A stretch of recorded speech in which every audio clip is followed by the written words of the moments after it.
Welcome back to my channel with me, English with Prima. Kali ini saya akan membahas salah satu tenses dasar yang sering dipakai dalam kehidupan sehari-hari, yaitu simple present tense. Saya tidak akan membahas rumus kalimat simple present tense kali ini, tetapi yang penting kita pelajari adalah konsep dasar apa itu simple present tense dan kapan sih kita bisa menggunakannya.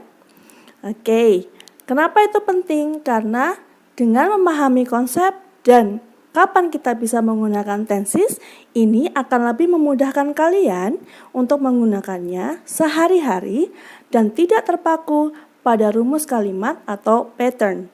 Sebelum kita membahas simple present tense, alangkah baiknya kita memahami konsep apa itu tenses.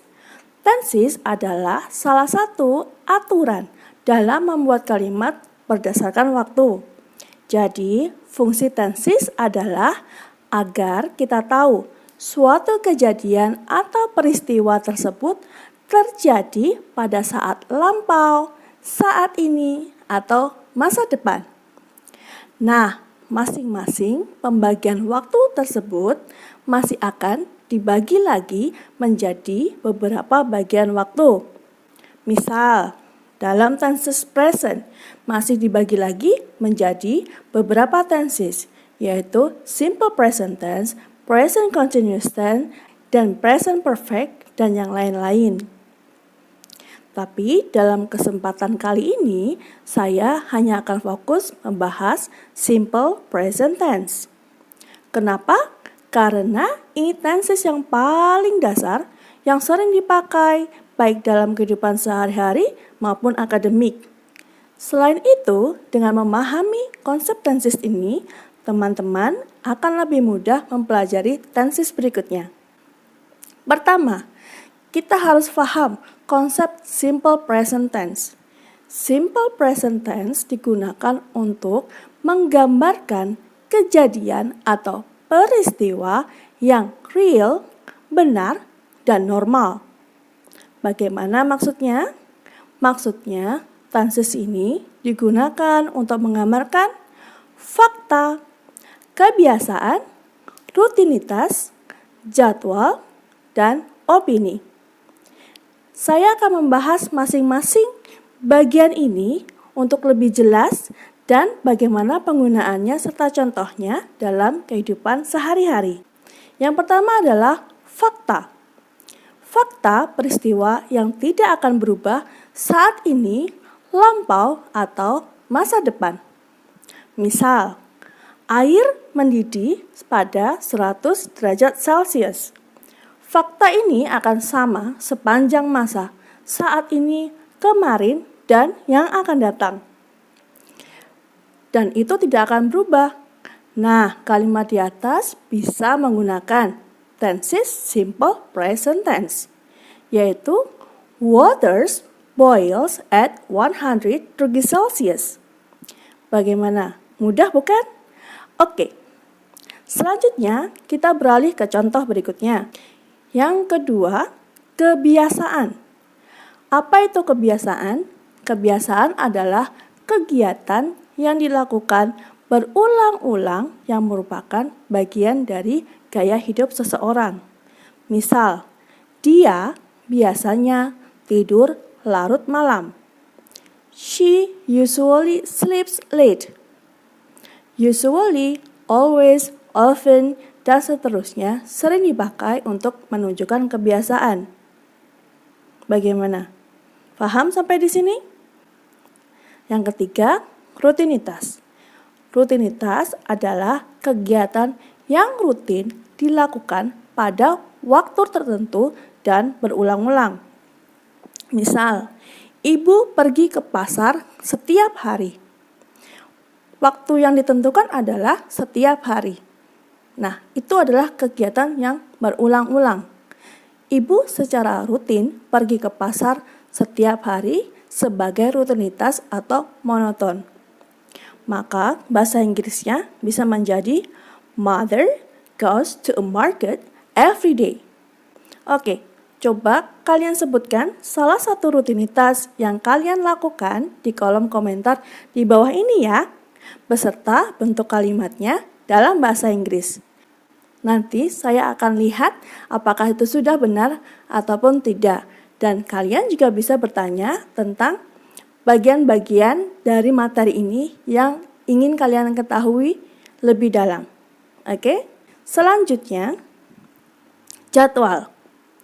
Hampir mirip dengan rutinitas, hanya saja ini fokus pada kegiatan yang sudah terjadwal.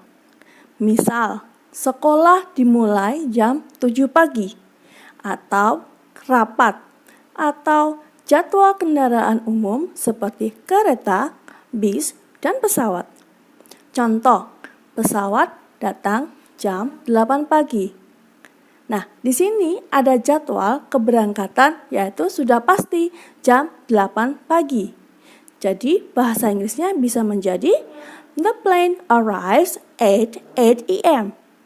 Oke, sampai di sini sudah paham? Nah, yang terakhir adalah opini. Opini adalah pendapat pribadi kita terhadap suatu hal. Ini seringkali dipakai ketika kita mengajukan pendapat baik di dalam rapat, di sekolah, bahkan dalam academic writing. Atas sebuah pendapat atas kesimpulan pemikiran kita. Contoh, menurut saya ia adalah gadis yang pintar.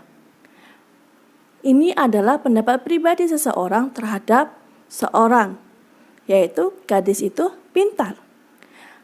Kalimat bahasa Inggrisnya bisa menjadi I think she is a smart girl. Okay? It's pretty easy, right? Kunci dari simple present tense adalah peristiwa yang tidak berubah dari waktu ke waktu dan monoton. Selain itu, ada penanda waktu yang penting untuk diingat, yaitu frequency of time dan adverb of time tertentu. Nah, saya akan membahas masing-masing contoh dari frequency of time dan adverb of time yang biasanya dipakai dalam simple present tense. Oke, untuk penanda waktu yang digunakan yaitu kelompok penanda waktu frequency of time. Mereka adalah always, usually, often, generally, sometimes, occasionally, seldom, never, rarely, every pastime. Penanda waktu ini biasanya digunakan untuk menunjukkan sebuah kebiasaan dan rutinitas. Remember one of example I've shared you in this video? Yeah, correct. What is that? She usually sleeps late. Adalah salah satu contoh penggunaan frequency of time yaitu usually. Contoh kedua adalah mother goes to a market every day. Kata every day itu adalah gabungan dari kata every ditambah keterangan waktu, yaitu bisa saja day, week, year, dan hari tertentu misalnya Monday, Tuesday, and so on. For example, every Monday. Kata lain yang mirip dengan every adalah once. Contohnya seperti apa? Once sama halnya dengan penanda waktu lain yaitu every, yaitu bisa ditambahkan dengan day, week, year, atau hari tertentu. Contoh, once a week, yang artinya sekali dalam seminggu. Hampir sama dengan makna every week, atau artinya setiap pekan. Oke, is it quite easy, right? Kata penanda waktu lainnya adalah today dan on plus time. Kedua jenis penanda waktu ini lebih spesifik, bisa dipakai untuk menyatakan peristiwa yang sudah terjadwal. Misal, I have a meeting today. Nah, di sini today sudah mengkhususkan waktunya yaitu khusus hari ini saja. Kemudian yang terakhir adalah on plus time. On di sini bisa ditambahkan dengan penanda waktu lain seperti hari. Jadi, contohnya I have a meeting on Sundays. Oke, dari sini ada yang ditanyakan? Jika kalian ada yang masih ingin ditanyakan, kalian bisa untuk bertanya di dalam kolom komentar di bawah ini ya. Oke, sampai di sini dulu ya. Dan jangan lupa untuk like dan subscribe, juga share kepada teman-teman kalian supaya kita bisa berbagi kebaikan bersama. Dan jangan lupa nantikan part 2 untuk pola atau pattern tentang simple present tense. Oke, bye.